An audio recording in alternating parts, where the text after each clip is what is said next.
I'm going to do a quick flick through of some sketches, most of which are made to illustrate my ebooks or zines that I send out free with my newsletter each month. Some of them are made for charity challenges that I've done, where I've drawn as many birds as I can in a period of 30 days. So maybe I was drawing 3 a day or as many as I could in a day, and then selling them to raise money for charities, animal related charities usually.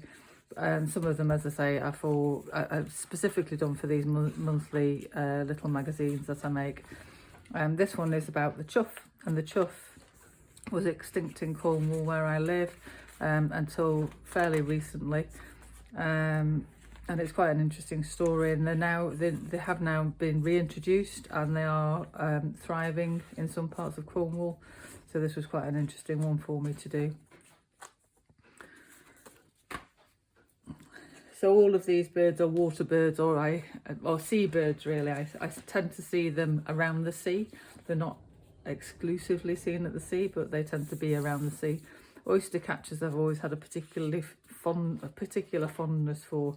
I always think of them as being the sound of the sea, because you often hear them before you see them, and there's that very piercing call that they have that alerts you to their presence. And often, as with most birds, I'm very interested in the sort of shapes they make with their bodies.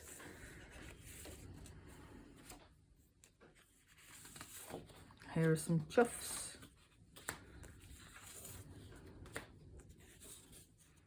Full of personality, very friendly type of bird. They seem to, but of the crow family, but they're chattering to each other all the time. They seem to be very active. They're sort of a bit of a cross between a rook and a jackdaw in some ways in terms of their personality, I think.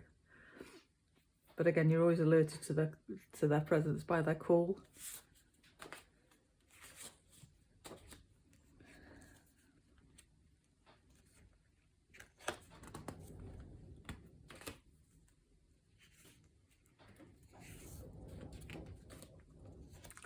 Fulmars I often see on the coast. They nest up on the coast. They seem to hang around there most of the year, actually, picking their nest sites and just hanging around in them. But they don't start actually nesting until fairly late as birds go.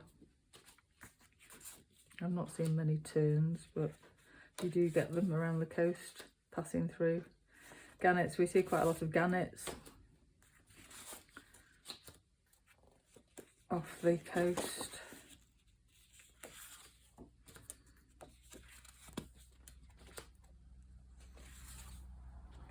Lots of gulls.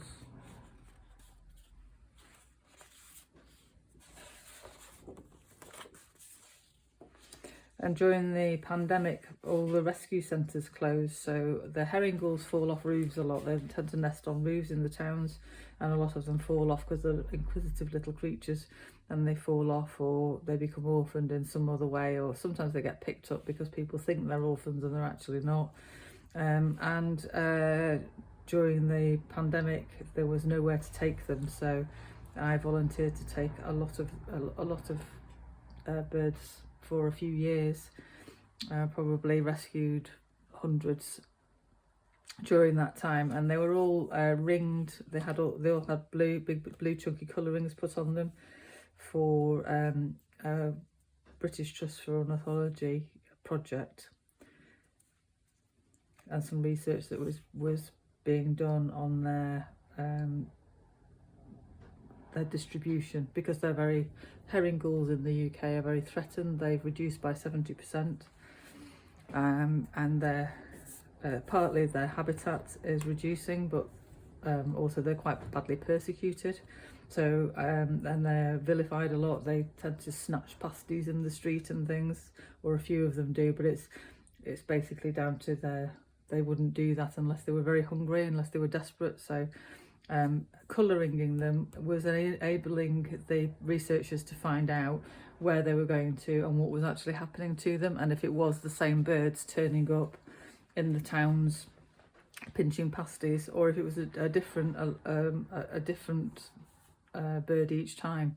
So by identifying them with these colour rings, they started to build up a pattern. And in actual fact, a lot of them don't turn up. Most of them don't turn up in towns. So each of the colour rings have a number on them. They were started with ours all started with a W. This one was W509. This was 514, and they all had names as well, but I'm afraid I don't remember their names now. There were so many of them in the end that I lost track of their names.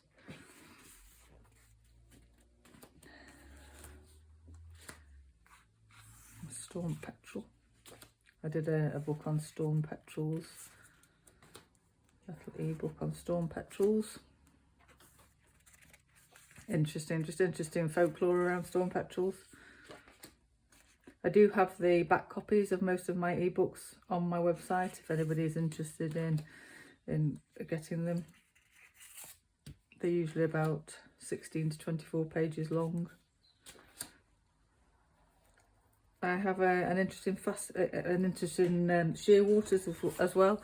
I stayed on Skokholm and Skomer Island, and they have a very large population of Manx shearwaters, and they make an amazing call when they're coming in at night, and they nest in burrows. So it's obviously really important for them to have no mammal predators on the islands. So it's really important that you don't take anything in with you, and it's all very highly controlled. But they're really interesting birds, and I was selected to make an illustration for the BTO Red 67 book, which was highlighting the issues surrounding 67 birds which were red listed. I actually painted the Balearic shearwater, not the Manx shearwater. There's a lot of puffins there over on the islands as well. We occasionally get them around the coast here, but mostly they don't nest here anymore. Partly, again, they nest in burrows, so if there are any mammal predators, they're really susceptible to that. And these drawings were made on Skokholm, where there's a large population of razorbills and guillemots. Little sketches. Quite simplified down. There's so much information and so many birds there. It's important to try and pare it back a bit so that you can, I suppose, take in all the information.